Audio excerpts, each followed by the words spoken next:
So this is a quick little video I wanted to make on kind of what I think would be a really good thing. Just I don't know, more tips on like PCs and what you can do like to improve like your overall experience and just kind of know what you're doing before like you get into everything.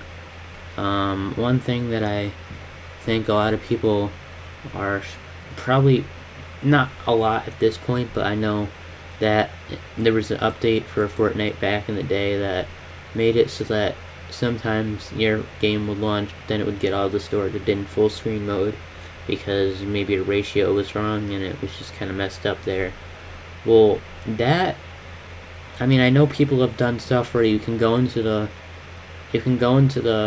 config files and like change all that, but I did that, except it's kind of scary to do that because I don't want to mess anything up in there that I shouldn't be messing with.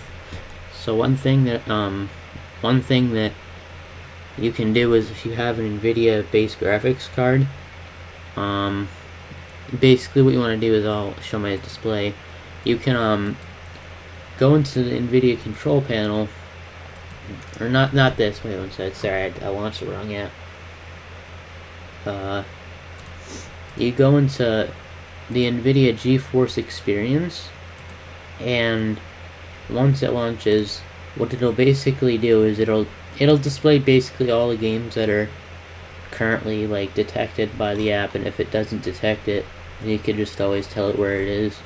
But things like when your game doesn't have good aspect ratio, you can actually edit stuff like that in here. For example, if I click this in Fortnite, you don't actually have to be in Fortnite to change the screen mode. For example, right here, you can see that the full screen is in full screen, or no, Windows borderless is what it's in, and it's good because you can actually change that due to the fact that it's not in game, but this controls the game because it's part of your graphics card. It'll help. So that's kind of a way to do it without going into your config files or messing up the game inside of it, like by having that weird distortion, because it won't work like that.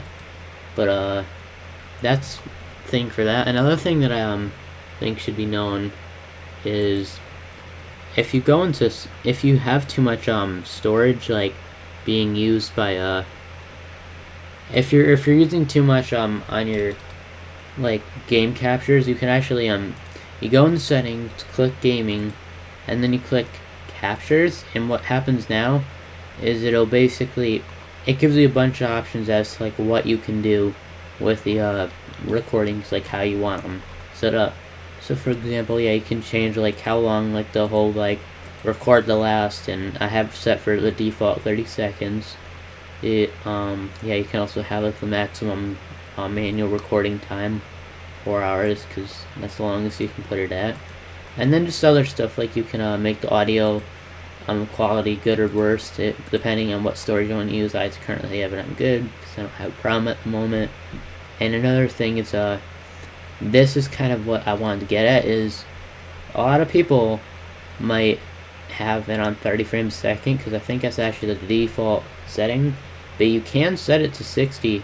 And also, but just keep in mind that if it sends it's at 60, it's basically double the space, like double the storage being used per minute, because it's double the frames a second. And so that's good. But if you want to keep it at like a more storage friendly option, then put it on 30. But if you really have enough storage and you want to get like the best out of your computer's capture, I recommend setting it to 60 frames a second, and in video quality, set it to high, because it's by default it's on standard, but by high it'll go to like a much better resolution. Then after that, you basically have a lot better, like with your game captures are a lot better. So I kind of hope that helps people with their problems, like if they ever have any problems with their gaming experience on their computer. And I'm probably gonna make more of these in the future, so stay tuned, and thanks.